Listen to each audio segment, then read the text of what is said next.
ായിട്ടുണ്ട്. നാളെയോടെ പൂർണ്ണ പരിഹാരം ഉണ്ടാകുമെന്നാണ് പ്രതീക്ഷ. ഓർത്തഡോക്സ് യാക്കോബായ വിഭാഗങ്ങളുമായുള്ള അഭിഭാഷക സംഘത്തിന്റെ ആദ്യഘട്ട ചർച്ച പൂർത്തിയായി. നിലപാടുകളിൽ ചില വിട്ടുവീഴ്ചകൾ വരുത്തിയതായി ഓർത്തഡോക്സ് സഭാ നേതൃത്വം അറിയിച്ചു.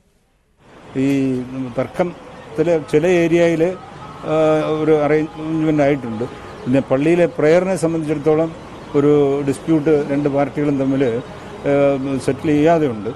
അത് മിക്കവാറും നാളെ തീരുമെന്നാണ് ഞങ്ങളുടെ ഒരു പ്രതീക്ഷ. ഏതാണ്ട് നാളെ 10:30 പിന്നെയും കൂടാൻ പോവുകയാണ്. ഇപ്പം ഞങ്ങൾ നേരെ പള്ളിയിൽ പോവുകയാണ്.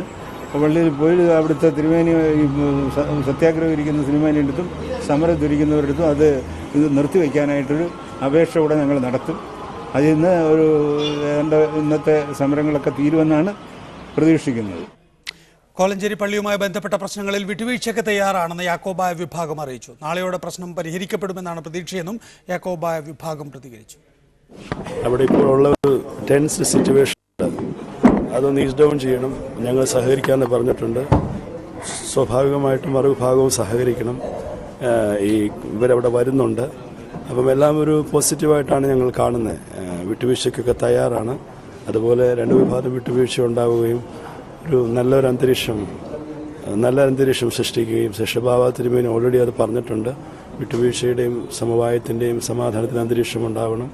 അത് നിശ്ചയമായിട്ടും പോസിറ്റീവായിട്ട് മറുവിഭാഗം കാണുകയും ഞങ്ങളുടെ ഒരു ജെനുവിനിറ്റി 1600ഓളം 1600ഓളം കുടുംബങ്ങൾക്ക് അവിടെ ആരാധന നഷ്ടപ്പെടുന്ന ഒരു സാഹചര്യം അത് ഒട്ടും ഉൾക്കൊള്ളാനായിട്ട് പറ്റുന്നില്ല. എനിക്ക് തോന്നുന്നു അവരത് മനസ്സിലാക്കും. നീതിയായിട്ടുള്ള ഒരു ക്രമീകരണം ഉണ്ടാകുമെന്നുള്ള ശുഭകരമായ പ്രതീക്ഷയുള്ളത്.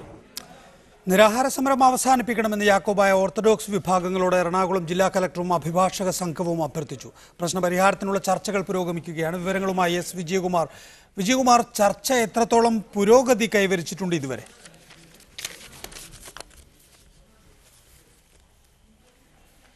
നികേഷ്, അഭിഭാഷക സംഘം ഇന്ന് രാവിലെ മുതൽ രണ്ട് സഭകളുടെയും പ്രതിനിധികളുമായി എറണാകുളം ഗസ്റ്റ് ഹൗസിൽ വെച്ച് ചർച്ച നടത്തി. ഇവരെ ആദ്യം ഒറ്റയ്ക്കൊറ്റയ്ക്ക് അവരുമായി ചർച്ച നടത്തി. അതിനുശേഷം ഇവർ സംയുക്തമായി ഒരു ചർച്ച നടന്നു. ജില്ലാ കളക്ടറും ഈ ചർച്ചകളിൽ പങ്കെടുത്തു.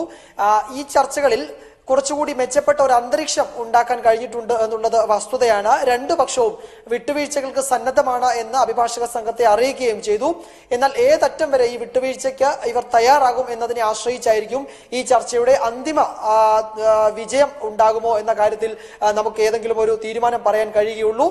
ഏതായാലും ഒരു കാര്യം വ്യക്തമാക്കാൻ കഴിയും. ഈ രാത്രിയിൽ പ്രാർത്ഥന സമരം, ഉപവാസ സമരം അവസാനിക്കാൻ സാധ്യതയില്ല. നാളെ ഒരു പക്ഷേ സമരം തീരാൻ, ഉപവാസ സമരം പ്രാർത്ഥന യജ്ഞവും തീരാനുള്ള സാധ്യത കാണുന്നുണ്ട് എന്നാണ് ഓർത്തഡോക്സ് യാക്കോബായ വിഭാഗങ്ങളുടെ പ്രതിനിധികളുമായി അല്പസമയം മുമ്പ് നമ്മൾ സംസാരിച്ചപ്പോൾ പറഞ്ഞത്. നാളെ ഓർത്തഡോക്സ് സഭയുടെ മലങ്കര അസോസിയേഷനിൽ നിന്നുമായി ഏതാണ്ട് 4000-ഓളം പേരെ പള്ളിയിലേക്ക് എത്തുന്നുണ്ട്. ഇവർ ഇവിടെ വന്നതിന് ശേഷം അവരുമായി ഓർത്തഡോക്സ് സഭയുടെ ബാവ ഒരു ആശയവിനിമയം നടത്തും. അതിനുശേഷം പക്ഷേ സമരം അവസാനിപ്പിക്കാൻ തീരുമാനമുണ്ടായേക്കും. അഭിഭാഷക സംഘത്തിന്റെ ഒരു നിർദ്ദേശവും ഹൈക്കോടതിയുടെ തീരുമാനവും ഒക്കെ അവരെ കൂടി അറിയിച്ച് എല്ലാവർക്കും സ്വീകാര്യമായ ഒരു അന്തരീക്ഷത്തിൽ ഈ സമരം അവസാനിപ്പിക്കാൻ തീരുമാനിച്ചേക്കുമെന്നാണ് അറിയാൻ കഴിയുന്നത്. ഈ ചർച്ചകളിൽ ഏറ്റവും പ്രധാനപ്പെട്ട വിഷയമായി നിൽക്കുന്നത് പ്രാർത്ഥനയുടെ കാര്യത്തിൽ ഈ പള്ളിയിൽ ആർക്കൊക്കെ അവസരം നൽകാൻ കഴിയുമെന്നതിനെ ചൊല്ലിയാണ്. ഓർത്തഡോക്സ് സഭ ഇപ്പോഴും അവർക്ക് കോടതി അനുവദിച്ചു നൽകിയ ഭരണസമിതിയിലെ അധികാരം അടക്കമുള്ള കാര്യങ്ങളിൽ കോടതി ഉത്തരവുള്ളത് കൊണ്ട് ഒരു തരത്തിലും അതിന്മേൽ ഏതെങ്കിലും തരത്തിൽ ചർച്ചകൾക്ക് തയ്യാറല്ല. എന്നാൽ വിശ്വാസികൾക്ക്, യാക്കോബായ സഭയിലെ വിശ്വാസികൾക്ക് പള്ളിയിൽ വന്ന് പ്രാർത്ഥന നടത്തി പോകുന്നതിന് എതിർപ്പില്ല, അവരുടെ ശുശ്രൂഷകൾ നിർവഹിക്കുന്നതിന് എതിർപ്പില്ല എന്ന് ഓർത്തഡോക്സ് സഭ അറിയിച്ചിട്ടുണ്ട്. പക്ഷേ യാക്കോബായ സഭയിലെ വൈദികരെ പള്ളിയിൽ പ്രവേശിപ്പിക്കില്ല എന്നതാണ് ഒരു നിലപാടായി ഇപ്പോൾ ഓർത്തഡോക്സ് സഭ മുന്നോട്ട് വയ്ക്കുന്നത്. ഇക്കാര്യത്തിൽ വിട്ടുവീഴ്ചയ്ക്ക് തയ്യാറായിട്ടില്ല ഓർത്തഡോക്സ് സഭ എന്ന് തന്നെയാണ് നമുക്ക് അറിയാൻ കഴിയുന്നത്. യാക്കോബായ സഭ പറയുന്നത് ഈ കോലഞ്ചേരി പള്ളിയുടെ ചുറ്റുപാടുമുള്ള ഏതാണ്ട് 1000-ലധികം വരുന്ന കുടുംബങ്ങൾ, യാക്കോബായ കുടുംബങ്ങൾക്ക് അവർക്ക് പ്രാർത്ഥനയ്ക്കുള്ള അവസരം ഒരുക്കണം. അക്കാര്യത്തിൽ വിട്ടുവീഴ്ചയില്ല. അതൊരുക്കുന്നിടത്തോളം അത് ഒരുക്കി തന്നാൽ ഇത്തരം പ്രശ്നങ്ങളിൽ നിന്ന് അവർ പിന്മാറും എന്ന് അവരും അറിയിച്ചിട്ടുണ്ട്. എന്തായാലും അഭിഭാഷക കമ്മീഷൻ ചില നിർദ്ദേശങ്ങൾ മുന്നോട്ട് വെച്ചു. ആ മുന്നോട്ട് വെച്ച നിർദ്ദേശങ്ങളിൽ രണ്ടു സഭയുടെയും മേലധ്യക്ഷന്മാർ വിശ്വാസികളുമായി അല്ലെങ്കിൽ വിശ്വാസികളുടെ പ്രതിനിധികളുമായി ആശയവിനിമയം തുടരുകയാണ്. ഇപ്പോൾ നമ്മൾ ഈ സംസാരിക്കുന്ന സമയത്ത് അഭിഭാഷക സംഘം കോലഞ്ചേരിയിൽ ഉണ്ടായിരുന്നു, കളക്ടർ അടക്കമുള്ളവരുണ്ടായിരുന്നു. അവർ രണ്ട് സഭയുടെയും പരമാധ്യക്ഷന്മാരുമായി ചർച്ച നടത്തി. രണ്ടുപേരോടും ഈ ഉപവാസ സമരത്തിൽ നിന്നും പ്രാർത്ഥനാ യജ്ഞത്തിൽ നിന്നും പിന്മാറണമെന്ന് ആവശ്യപ്പെട്ടിട്ടുണ്ട്.